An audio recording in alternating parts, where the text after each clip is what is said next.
Johnson has revealed that he thinks something fishy was going on between Charlie D'Amelio's sister and Noah Beck while he was still dating Charlie's sister.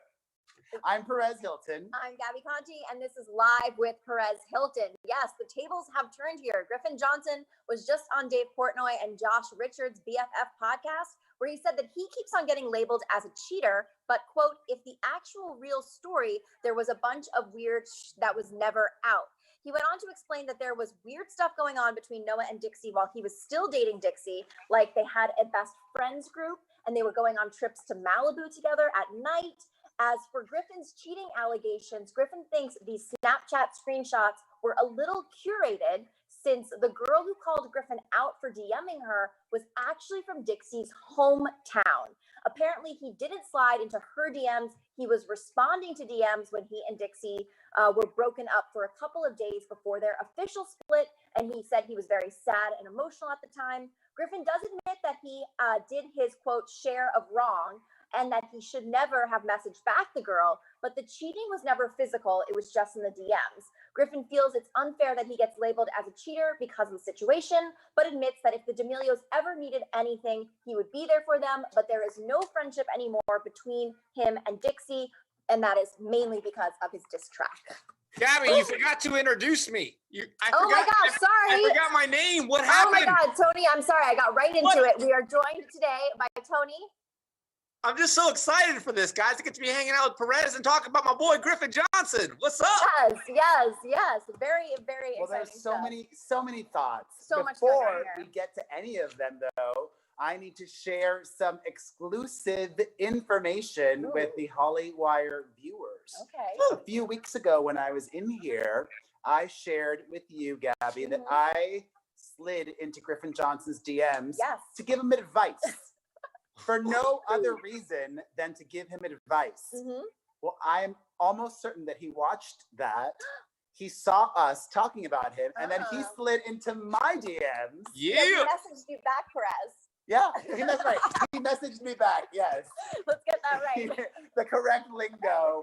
It's always sliding. Always sliding, Perez. We're always sliding. He messaged me back. But he messaged me back on Instagram, not on TikTok. Even though I messaged him on TikTok, whatever. Yeah. What did he say?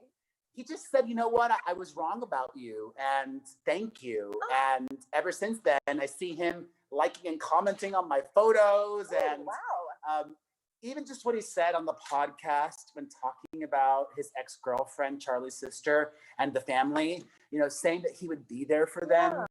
That means something. It means that he's a decent guy, even though I'm sure I can read between the lines, he's still hurt by it all. He clearly is.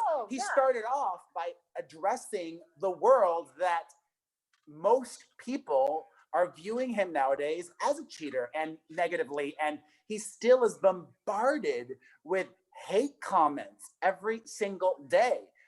But despite that, he just expressed nothing but good sentiments towards Charlie's sister and her family. And it surprises me that even though he has no relationship with Charlie's sister, he is able to have a relationship with Noah Beck, her new boyfriend. Yeah, I think that's a little bit of a business thing, though, because you have to be tight with the Sway House because they are such a tight-knit group. They really remind me of like a fraternity in a sense, like they're brothers before anything else. So I do see why they've been hanging out. Tony, what do you think about this? Bros before. Just kidding. Before wonderful, strong, independent women. I'll get some strong, independent women. God is a female. I think that, Griffin Johnson, we've interviewed him before, and he is actually very well-spoken. He's got a lot of great manners. He is a guy that I would bring home if this was my boyfriend, because when our paparazzi speaks to him and talks to him on the streets, he literally goes on like a 3-block walk with them. Like he'll walk for like 3 blocks and just talk to our paparazzi. That's one of my favorite things in a celebrity who's like willing to communicate and has it in them to keep going and talking to outlets, no matter what, and in any condition, because this is all fun entertainment, Totally. Absolutely. Well, we're getting some comments coming in. People also are, they're still upset at Dixie and Charlie for the way that they behaved on their YouTube video, which was their live yesterday. I know. I would have loved to have been here for that because I have a lot of thoughts. People are saying it was disrespectful. People think it was very disrespectful that Dixie threw up in front of the chef who prepared this, this special meal for them with paella, a Spanish dish, and all this stuff. So yeah, and not only throwing up, but they were also making faces. Yeah. In many ways, being consistently disrespectful and rude to this chef. I don't think anybody could watch that and think they come across good. However, there is a silver lining. I'm finally seeing some personality from the two of them. Not good personality, no, but some personality. We're getting a real taste of what the D'Amelios are like, which also could explain maybe why that reality show never got legs. I have been listening to clips from their podcast. I think the most recent podcast that Charlie and her sister did, they were speaking about the relationship that she has with Noah and about an encounter that they had with fans. And it's so wild to me that these young influencers, they get a taste of internet fame, social media attention, and a few months of that, they think that they're real stars and they think that they are hot-ish. You know what I mean? Yeah. I was trying not to curse. No, but yeah, no, I see what you mean there. And it's like, they were talking smack about these two fans. I wish I had the opportunity to talk to Charlie and Charlie's sister and tell them, all of these people that you say are hating on you, you should be grateful for them. Because many of them don't really even hate you. They're just using you for views. Be thankful that you're hot enough right now that people even care to make a TikTok about you or whatever to get attention for themselves. Right. Be flattered and be grateful and be humble and be appreciative of the people that are cooking for you and the people that support you, and be appreciative of the people that were in your life, like Griffin Johnson. I think having heard and read everything that she's said and written about Griffin, she's got such an axe to grind. Yeah. And it could be interpreted that he is just as entitled to having an axe to grind as she is. So why does she keep going for him repeatedly? Yeah, and this is not the first time that we heard about the possibility that Dixie and Noah were hanging out while she was still with Griffin. When Noah recently spoke to the paparazzi the day that he and Dixie became official, he did say, they were asking, how long have you been dating? And Noah was like unsure of how to say that because he didn't want to hurt someone's feelings, obviously. Griffin, also, it's very telling that the location as to where Griffin said Dixie and Noah used to go to is Malibu. Noah shippers will remember that Noah asked Dixie to be his girlfriend at a lifeguard chair in Malibu. It was lit with candles, so romantic. Yes. So, I mean, I don't know. To me, that's very telling. I do think Griffin has a case here. I think it's great, too, that he is saying, look, I definitely messed up. I'm admitting that. I kind of wish that we would see Dixie, who in the past has been super, real defensive. and defensive, and also just kind of with her clapbacks. I really wish that Dixie, I feel like she's not now being honest with her fans like Griffin is being honest. That's what I was getting at with Griffin walking around on the streets and talking to the paparazzi, because he can do it, and I think he feels comfortable. It's very anytime somebody gets together this quick, like they got to Noah and they were like literally put together very fast. I feel like after Griffin and then broke up. I know if I broke up with somebody, there's got to be a time gap between they get with somebody else. And yes, there was none. There wasn't. There really That's was because none. they were friends. And listen, I get it. Men and women can be friends. Oh, of course. Men and women can go to dinner together. Yeah. Sure. But then when you start spending a lot of time with that male friend, it does raise red flags. And if I'm Griffin Johnson, I would start getting suspicious and asking questions and doubting the truth of what was going on. Yeah, this could be a hurtful thing. Right now. I can't imagine hanging out with another guy. A lot. Even a lot. like I have guy friends and, usually my boyfriend is with them. We all three of us hang out, or I'll do like a coffee or something, but it's not like this. It's not like 24/7. I don't call any other guy. My best friend is my boyfriend. It's not another guy. I don't know. So that is kind of like, I understand where Griffin's coming from. And these are some red flags. Absolutely. I think Griffin is not only strong with his biceps, but he is also strong emotionally. It's crazy because, like, if this were to happen to me, everybody put yourself into perspective here. Like, if your ex-girlfriend automatically gets with somebody, like literally the next couple months, I would be crying. I would be in my pillow. I wouldn't be able to.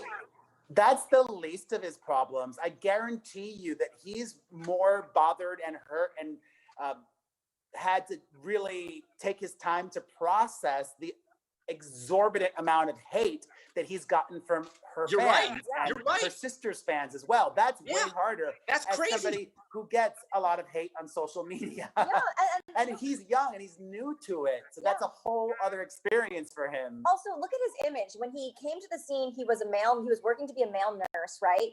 Everyone loved him. They loved him and Dixie together. And he goes from that to a villain and a cheater, when I do believe also with cheating that into some case, it does take two to cheat. And it does sound in this situation that both of them were not being strong, supportive partners for each other.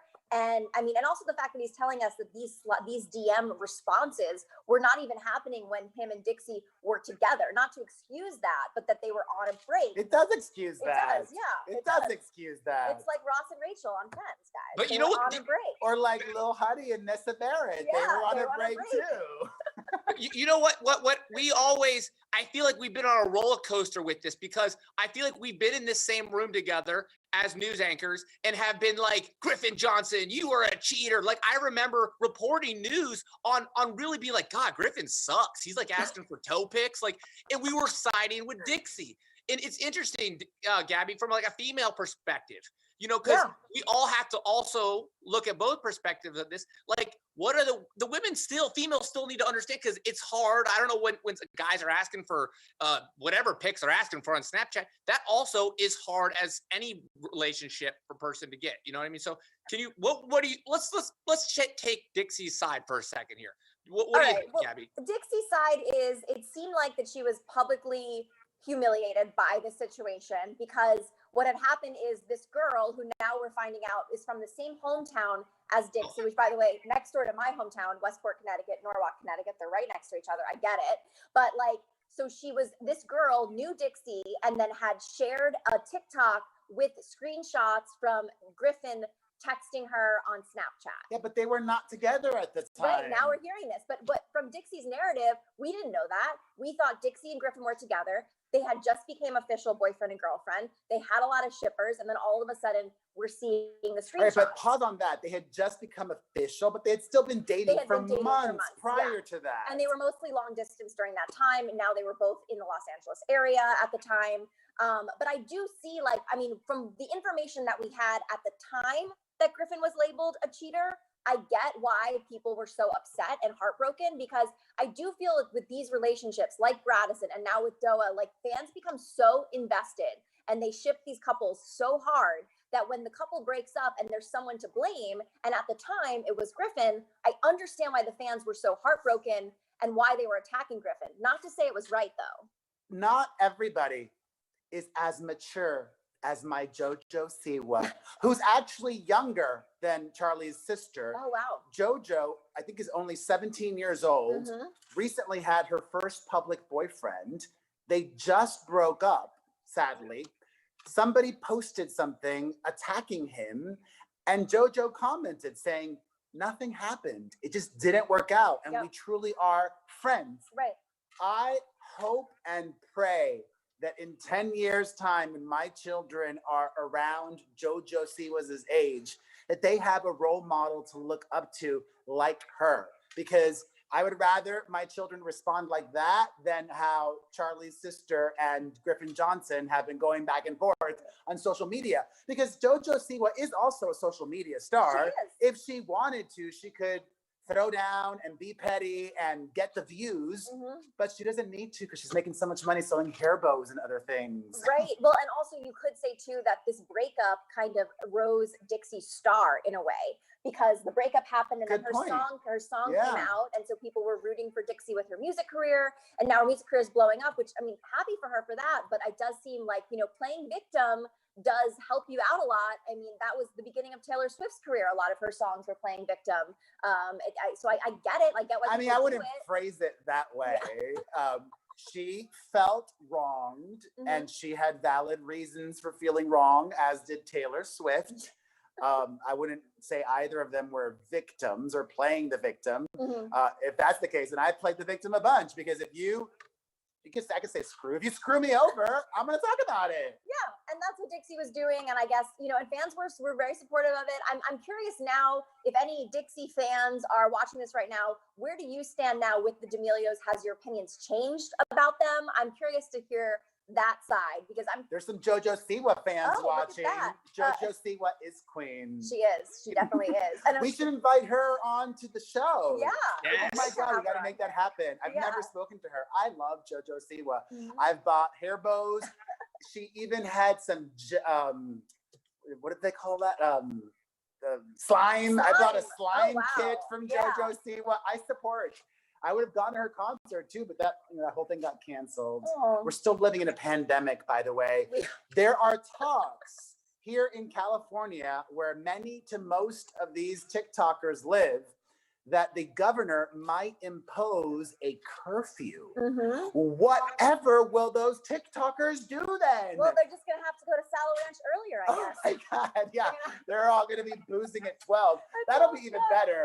They're going to be so messy if they start drinking for lunch at lunchtime. I want it. We need a lockdown. We need a curfew. The curfew can happen. I mean, it's been happening in other countries. I wouldn't be surprised. It's happened here in other states. Like even in New Jersey, there was a curfew. Perez and fans, who do you guys think is better looking, Griffin or Noah? Because honestly, at first I used to say Noah, but then like recently I've been looking at some photos of Griffin, and he's hot. He's a stud. I would say it depends your type. Okay, there are different types. Like Noah is kind of the big beefy jock, and Griffin is more like the sensitive pretty boy. Yeah, I kind of like the sensitive pretty boy better than the big beefy jock. Me too. As a theater kid, I would gravitate towards. As a theater kid, yeah, me too. And the jock scared. I'm still like. I mean, listen, I'll go to town and throw down with the jock, okay? But that's more like a one night thing, whereas the sensitive pretty boy is probably the relationship guy. Yeah. Tony, there's a little bit more to Griffin too, I think. You know what I mean? As like, if I had to choose a guy, like I feel like there's a little bit more to Griffin. Like I feel like he's super smart, really. I do have to. I have not said a single bad thing about Noah Beck. He also, like Griffin Johnson, is incredibly well-mannered. He's had multiple opportunities to talk smack about everybody, and I don't think I have ever once heard Noah Beck say a negative thing about anybody, which is unheard of. Even Charlie and Charlie's sister and all these other TikTokers, they're actually, I think Addison Rae is the only other one. I don't think I've ever heard Addison Rae talk smack about anyone either. No, she doesn't. Yeah. She really doesn't. Those are the only two. Noah Beck and Addison Rae are the only new influencers who've never did anybody dirty. Well, you know what they say, money can't buy class, right? And they are definitely, both Addison and Noah are super classy, and I think they'll just continue to be like this. And maybe I hope so. Maybe some of Noah's good manners will rub off on the D'Amelio sisters. Sorry, had to go there. You guys in the comments right now you are split if you think Noah or Griffin is hotter. It's like 50-50 right now, which we I'm seeing a lot of Noah. But Dixie definitely has a type. Noah's winning, yeah. This is definitely Dixie's type, though. Than Griffin. Gabby, wouldn't you say this is a Dixie's type? Like, I don't see Dixie D'amelio dating like a Black Bear or like a Machine Gun Kelly. Yeah. She definitely dates like your average American Joe, like very humble guy you'd like to bring home to the parents, right? I mean, yeah, and it seems like Griffin will still come home with Dixie and help the D'Amelios out however they want. Which I'm wondering, what does he you mean? Are they if they moved? Like, I mean, I think that also is very sweet to say that about your ex's parents. Well, it just means, you know, I cared about you and I'll still think fondly of you forever. Yeah. You know, I still have some exes that are friends of mine. Mm-hmm. I even wrote about one in my new memoir. Oh my. And afterwards, he wanted to talk about it, and I just did not want to have that conversation. Aww. I was really busy at the time promoting my book. Which you guys should read, Yes. by the way. I love it. It's so good. Come the holidays, or maybe even next week. Can you believe it's almost Thanksgiving? Mm-hmm. I'll reach out back to him and be like, hey, let's have a powwow. But there's a whole chapter dedicated to him. Oh my goodness. But I'm still friendly with him. That's great. Even though I spilled all the beans. That's as great. They say. That is. I know that was a very interesting chapter to read for sure. Would you say, okay, so they use the word weird. He uses that word weird, like it was a weird scenario. And I feel like that's a very interesting word to use on that podcast or whatever podcast he was on. And he used weird. And that's why I like Griffin. Griffin uses a word that he knows the fans are going to eat up, like we're eating it up. But like he didn't specifically say that he cheated on her, but he said weird. No, but weird is, I would say he could use that interchangeably, and he would with fishy or shady or suspect, questionable, because he believes all of that to be true. I mean, he was told one thing, that they were hanging out in a friend group, but there could have not been other people there. And if he wasn't there, you don't know if there was flirting going on or anything. And clearly there was flirting going on because of how quickly they got together after the relationship with Griffin ended. Yeah, which I also wonder about how long will Dixie and Noah be together because of that? Because in my past experience in dating, usually, like, you could almost say that Noah's kind of like a rebound to some extent, and that when you get into a relationship and it forms so quickly, or if you're the type of person, they call it like monkey barring, when you go from one relationship to the other, to the other, to the other, then you're going to find yourself one day and you're going to be 30 and single and freaking out about it. Not that there's a problem being 30 and single, but there is a problem when you don't know how to be alone and how to be single. Here's a question for the two of you. If Charlie's sister and Noah Beck break up, should Griffin Johnson get back together with her? No, I think Griffin needs to date up. I think that it's done. I think that, also if Dixie did cheat on him, I think Griffin deserves the world. He should move on, find someone else, maybe outside of the TikTok community, maybe Demi Lovato, as we were saying earlier. Yes, Demi. I love Demi Lovato, and I feel like I think Demi's too much drama. She's too much drama. She might be. He can handle it. Yeah, I think he can handle that drama. This is a lot of drama for a fresh new internet relationship, kids. He can handle drama. He can. Well, guys, we want to hear what you think about this situation and about Griffin's podcast, and whose side are you on? Are you Team Griffin or are you Team Dixie? Let us know. I'm Gabby Conti. I'm Perez Hilton. I'm Tony Morris. What up? And follow us at Hollywire for your 24/7 celebrity news.